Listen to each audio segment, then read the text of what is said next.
Welcome to Cuba, where paradise is overshadowed by poverty,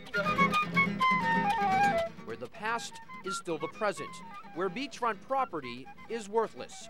In Cuba, a bedsheet can be a window, a table leg can be a baseball bat, and a piece of plywood can be third base.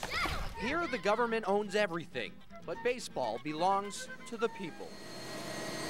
I'm in Havana, Cuba right now. It's a 7-day journey. We made it. The fear of landing on Cuban soil quickly assuaged by a few thumbs up from the tarmac. Hopefully we'll win a few, but you know, that's not what it's about. We're down here for the experience. The experience begins the very first morning.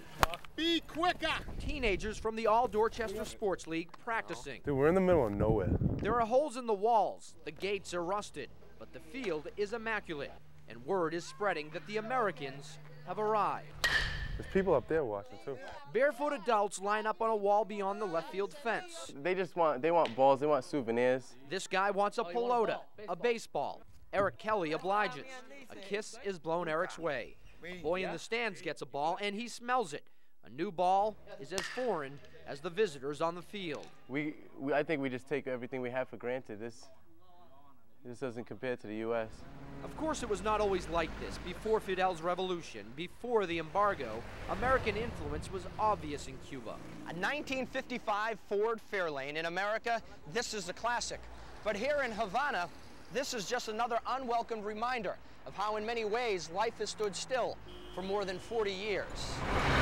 Now the old cars are all that's left. Our government doesn't allow trade or travel in this communist country, but a local company called Transport's got a special license to bring young athletes to Cuba. This is about bringing the people together, and we'll do it through the kids. These are the future leaders getting together on a field of competition now, and friendly competition. I was expecting maybe like 20 people to come. This must be about 1,000, so this is incredible. They cheer for their boys, who happen to play like men. I came here maybe expecting to get a win, but to the first game I know that no way we're not going to get anything. Our girls' softball team actually won a couple of games, dominating the Cubans. Boston! Boston! The Dorchester team won a game, and then something funny happened. Look at all those players on the bench. More players on the bench than there are fans in the crowd. This is what happens when you win in Cuba first game. They fire their coaches, and then they bring in 30 professionals. Let's go. Team on three. 1, 2, 3, team! The Teenage Strike 1 team played well, but were overmatched. The goats in right field see this every day. Cubans are good, but why? This is why. At every Cuban sandlot, you'll find sand and kids playing baseball. It's 11:30 on a Tuesday, and these kids have been playing baseball for several hours. They don't have the day off from school. They're going in an hour. A stack of school books right next to the bat with no handle. Adrian uses the table leg to crack 7 home runs. The equipment is a problem. They wish it to have it better, but those are the ones that they have, so they use it anyway. Enter in CJ Perham of Beverly. It was hard for me to see that they had nothing. CJ and his dad are giving away $8,000 worth of bats, balls, helmets, and gloves. They brought it all to Cuba as a show of goodwill. It was just so great how they reacted, and it was, it made me smile a lot.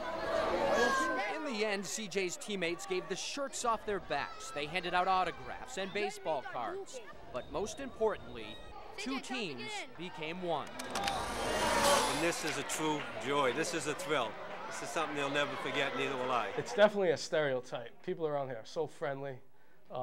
They love people. They love talking. It's great.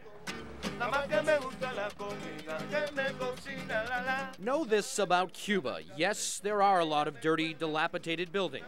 Yes, there's a billboard depicting Uncle Sam as a monster.